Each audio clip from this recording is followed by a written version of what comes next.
వెళ్ళింది బండి వెనక్కి వచ్చిందా? నిజం, నమ్మండి నమ్మకపోండి మీ ఇష్టం అని జరిగింది.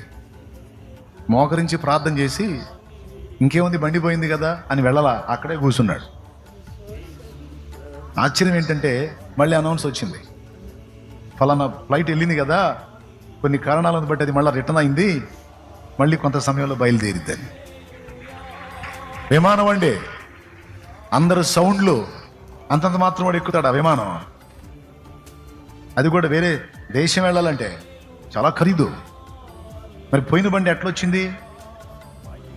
ఎట్లొచ్చిందంటే ఆయన ఎక్కాల్సిన ఆ ఫ్లైట్లో ఆ రోజు ఒక దేశపు రాణి గారు ఎక్కింది. ఆ దేశపు రాణి గారి వస్తువు ఒకటి ఈ విమానాశ్రయంలో మిస్ అయింది.